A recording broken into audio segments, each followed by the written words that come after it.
سوچیں کہ کیا ہو کہ آپ ایک گھنے رین فارسٹ میں پھنس جائیں جہاں کے کسی راستے کا بھی آپ کو پتہ نہ ہو اور وہ راستے بھی آپ کے لیے نئے ہوں اور ان دشوار اور کٹھن راستوں پر چلنا بھی بہت مشکل ہو اور وہاں پر سورج کی ایک بھی کرن آپ کو دیکھنے کو نہ ملے اور جہاں پر ہر پل آپ کا سامنا زہریلے جانوروں سے ہو اور آپ کی مدد کے لیے بھی دور دور تک کوئی نہ ہو۔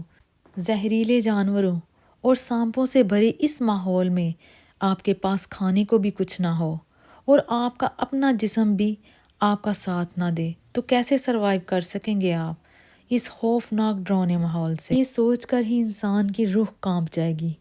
کہتے ہیں کہ امید انسان کی بہت بڑی طاقت ہوتی ہے جس کے بل پر انسان بہت سی مشکلوں کا سامنا کر سکتا ہے، اور یہ ہوتی ہے ول پاور، یعنی کہ انسان امید کے بل پر ہر وہ کام کر سکتا ہے جو وہ کرنا چاہتا ہے، چاہے اس کے لیے منزل کتنی ہی مشکل کیوں نہ ہو، آخر وہ پا ہی لیتا ہے اس منزل کو۔ آج کی اس ویڈیو میں ہم ایسی ہی ایک سچی سٹوری کے بارے میں جانیں گے جو آپ کو اندر سے جھنجھوڑ کے رکھ دے گی۔ السلام علیکم پیارے دوستو، تو کیسے ہیں آپ؟ سب سے پہلے ٹاپ ٹرینڈ چینل کو سبسکرائب کر لیں اور ساتھ ہی لگے بیل آئیکن کو بھی پریس کر دیں۔ تو بڑھتے ہیں سٹوری کی جانب۔ ایک ایسی لڑکی کی کہانی جس نے ایسا کر دکھایا جو شاید ہمیں سوچنے پر مجبور کر دے۔ جولین نامی یہ لڑکی اکثر ہی اپنے پیرنٹس کے ساتھ جنگل کے سفر پر نکلا کرتی تھی۔ 24 دسمبر 1971 کو جولین اور اس کی ماں کرسمس پارٹی کے لیے اپنے فادر کے پاس جانا چاہتی تھیں، جس کے لیے انہوں نے لیما سے ہوائی جہاز پر جانے کا فیصلہ کیا۔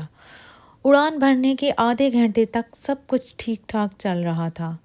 انہوں نے سینڈوچز بھی کھائے، کولڈ ڈرنکس بھی پیے۔ کھانے کے تقریباً 10 منٹ بعد جہاز کے آگے ایک بڑا طوفان آ جاتا ہے۔ اچانک ہی سب کچھ اندھیرے اور بادل میں بدل جاتا ہے اور چاروں طرف سے بجلی کی زوردار چمک اور گڑگڑاہٹ شروع ہو گئی، جس پر جہاز کے سبھی پیسنجر بہت ہی گھبرا جاتے ہیں۔ جہاز ان بیلنس ہونے کی وجہ سے سبھی سامان ایک دوسرے کے اوپر گرنے لگتا ہے۔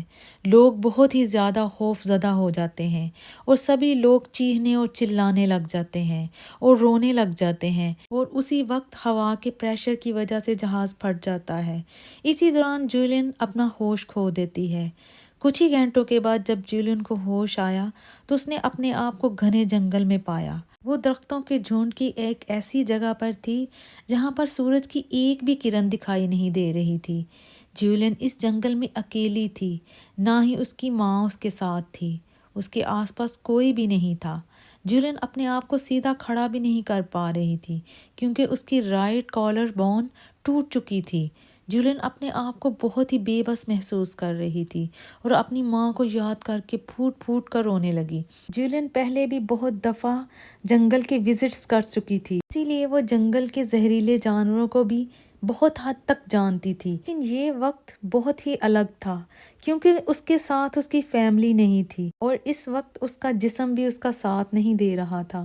وہ بالکل بے جان تھا اور وہ جانتی تھی کہ اس بڑے جنگل میں کوئی بھی اس کی مدد کے لیے نہیں آئے گا اور اسے اپنی مدد خود ہی کرنی ہوگی۔ اوپر آسمان میں اڑتے ہوئے جہازوں کی آوازیں وہ سن رہی تھی، لیکن جنگل اتنا گھنا ہونے کی وجہ سے کوئی بھی اس کو دیکھ نہیں سکتا تھا۔ جولین اس بڑے جنگل سے نکلنے کی کوشش کرتی ہے تاکہ کوئی نہ کوئی اسے دیکھ لے اور ریسکیو کر لے اور اسے اپنے گھر پہنچا دے، لیکن اسی سوچ میں ایک اور رات بیت جاتی ہے۔ اب جولین اس جنگل میں 3 دن گزار چکی تھی، لیکن اب تک جولین کو کوئی بھی مدد نہیں ملی۔ جولین بالکل ٹوٹ چکی تھی اور نا امید بھی۔ اس اندھیری اور سرد بھری رات میں بارش بھی شروع ہو چکی تھی۔ اس نے سردی اور بارش سے بچنے کے لیے جنگل کے پیڑ پتوں اور درختوں کی آڑ لی اور جیسے تیسے کر کے رات گزاری۔ 29 اور 30 دسمبر یعنی 5ویں اور 6ٹھے دن جولین کو وہاں پر ایک بہتی ہوئی ندی نظر آئی۔ اسے دیکھ کے وہ بہت خوش ہوئی، اسی کی وجہ سے اسے امید کی ایک کرن بھی نظر آئی اور وہ اس ندی کے کنارے کنارے چلتی دوسری سائڈ پر پہنچ گئی۔ اسے لگنے لگا تھا کہ شاید وہ اپنے گھر پہنچ جائے گی، لیکن وقت نے اسے پھر دور دھکیل دیا تھا۔ لیکن آج بھی کوئی اس کی مدد کے لیے نہیں آیا تھا اور ایسے ہی 2 اور دن بیت گئے۔ جب بھی سورج ڈوبتا تو وہ اپنے لیے ایک جگہ تلاش کرتی کہ جہاں وہ جنگل کے خوفناک چیزوں سے بچ کر رات گزارتی تھی، لیکن مکھیوں کی گونجتی آوازیں اور مچھروں کے کاٹنے سے رات بھی اذیت سے گزرتی تھی، اور اس سے بھی بدتر تب ہوتا جب بارش ہوتی، جس کی وجہ سے اس کے کپڑے بھیگ جاتے۔ دسمبر کی ٹھنڈی راتیں اور انتہائی سردی میں اس کی طبیعت بھی خراب ہو جاتی، اور اس کے علاوہ کھانا نہ ملنے کی وجہ سے وہ پوری طرح سے ویک اور لاغر ہو چکی تھی، مگر اس نے ہار نہیں مانی۔ ان تمام چیزوں کے باوجود وہ آگے بڑھتی رہی۔ جولین اب تک 8 دن اس جنگل میں گزار چکی تھی۔ جسم اتنا لاغر ہونے کے باوجود ندی پار کرنے کے بعد وہ ایک پہاڑی پر چڑھنے لگتی ہے۔ وہاں چوٹی پر پہنچ کر اسے ایک چھوٹا سا کاٹیج نظر آتا ہے، مگر وہاں دیکھنے پر کوئی بھی وہاں موجود نہیں تھا۔ وہیں سے ایک راستہ جنگل کی طرف جاتا تھا، جہاں پر ایک چھوٹی سی کشتی بھی موجود تھی۔ جولین کو اب یقین ہو گیا کہ اب اس کی منزل مل گئی ہے اور اس کی کشتی کا مالک بھی اسے ڈھونڈ لے گا۔ اسی یقین پر وہ وہیں رک جاتی ہے، لیکن پھر وہاں پہ بھی کوئی نہیں تھا، اور پھر اندھیرا ہو گیا اور رات وہیں اسے گزارنی پڑی۔ مدد کی کوئی بھی امید نہ دکھتے ہوئے اگلے دن جولین جاگتی ہے، تب بھی اس جگہ اور کشتی پر کوئی نہیں تھا۔ تب جولین آگے جانے کا فیصلہ کرتی ہے۔ اسی بیچ پھر سے بارش شروع ہو جاتی ہے، جس کی وجہ سے جولین کو پھر سے وہیں رکنا پڑتا ہے۔ جب بارش رک جاتی ہے تو جولین پھر دوبارہ اپنا سفر سٹارٹ کرتی ہے۔ اسی دوران اسے کچھ آوازیں سنائی دیتی ہیں۔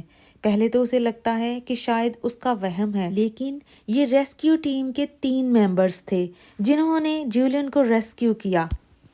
اسے اپنی آنکھوں پہ یقین نہیں آتا۔ آخر کار 11 دن کی سٹرگل کے بعد 3 جنوری 1972 کو ریسکیو ٹیم نے جولین کو ڈھونڈ لیا تھا اور اس کو اس کے گھر بھیج دیا۔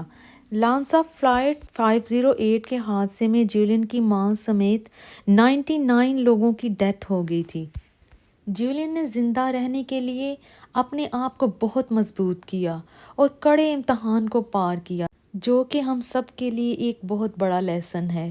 زندگی میں ایک چیز یاد رکھنی چاہیے کہ انسان کو کبھی ہمت نہیں ہارنی چاہیے، کیونکہ پہاڑوں سے نکلتی ندیاں کبھی کسی سے راستہ نہیں پوچھتی کہ سمندر کہاں ہے۔ تو یہ تھی جولین کی رین فارسٹ سے زندہ بچ کے نکلنے کی سچی کہانی۔